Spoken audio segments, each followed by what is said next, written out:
सौरभ ॻाल्हि त ॿुध। हाँ सच ॿुधाए जाए तुंहिंजी ॾींहं में घणा दफ़ा बेइज़ती थींदी आहे? ॾींहं में तक़रीबन 3-4 दफ़ा त थींदी आहे, सुबुह मंझंदि शाम राति जो। ॾींहं डेली जी तक़रीबन 4 दफ़ा 3 दफ़ा 4 दफ़ा बसि। हा तुंहिंजी भला? असांजो महीने जो पैकेज थियल आहे पुटु।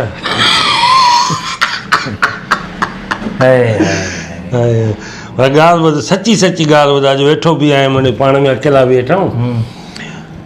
तूं शादी लव मैरिज कई आहे या अरेंज मैरिज? मां लव मैरिज कई आहे। मां त चवंदो आहियां शादी कजे ई लव मैरिज, हुन में ख़बर हूंदी आहे माण्हूअ खे छा मिलण वारो आहे। हाँ लव मैरिज कई हा, ईअं आहे वाक़ई। घणो लव मैरिज न हलंदियूं न, तॾहिं थो चवां। पोइ इहे लव मैरिज जो तूं कई आहे, पोइ इहो किथां माना कीअं माना थी लव मैरिज? स्कूल में, कॉलेज में कीअं थी? स्टोरी त ॿुधा। वॾी स्टोरी आहे, वॾी कहाणी आहे इहा। ॿुधा, उहो पुछा तो के हिन लांती न ॿुधा नी। बाबा वॾी कहाणी आहे, हिन में माना फाइट बि आहे, गाना बि आहिनि, वॾो माना ट्रेजिडी आहे। हाणे ॻाल्हि ॿुध, कुते वारी ॼाड़ी न आहिनि, इहे गाना फाइट इहे सभु कटे करे स्टोरी ॿुधा। अच्छा हा, स्टोरी इहा आहे जो मूं वटि हिकिड़ो कुतो हूंदो हुयो, उहो मां रोज़ु घुमाइणु वेंदो हुउमि पार्क में। कॾहिं शाम जो कुतो पार्क में घुमायां पियो त हुन सां मुलाक़ात थी तुंहिंजी भाभीअ सां। उते हुनखे कुतो ॾाढो वणियो। चए पई कुतो ॾाढो वणे थो, विकिणंदव? मां चयो न विकिणंदुमि त न, मुंहिंजो प्यारो कुतो आयो। पोइ वरी मूंखां नंबर वरितईं, पंहिंजो नंबर बि ॾिनई। रोज़ु राति जो असांजी कचहरी थींदी फ़ोन ते, कुते जे बारे में हाल वाल पुछंदी, कीअं तबियत कीअं अथसि, छा खाईंदो आहे, केतिरो खाईंदो आहे, छा पसंदि अथसि खाइण में। डेली राति जो माना पैकेज हूंदो हुयो, सॼी राति कुते जे बारे में रुॻो डिस्कस हूंदी। पोइ आख़िर 2-3 साल इहा डिस्कस हलंदी रही।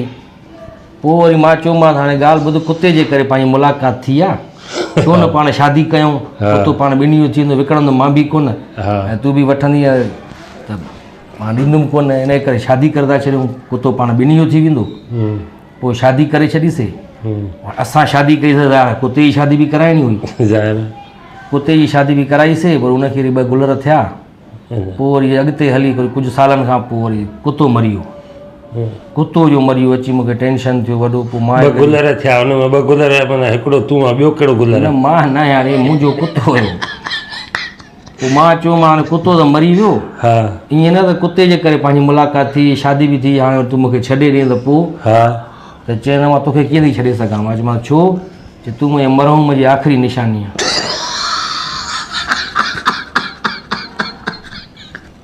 बेस्तो आहे, किनी ट्रेजिडी ॻाल्हि ॿुधाई थी। जेका ॻाल्हि ॿुधाई मां, खिलण जी कहिड़ी ॻाल्हि आहे न? इहे थींदी आहे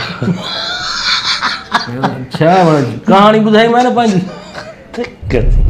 दोस्तों, जेकॾहिं तव्हांखे हीअ वीडियो क्लिप पसंदि आई आहे त सब्सक्राइब कयो, लाइक कयो ऐं शेयर कयो, ऐं हा, बेल आइकन जो बटन ज़रूरु दॿाईंदा।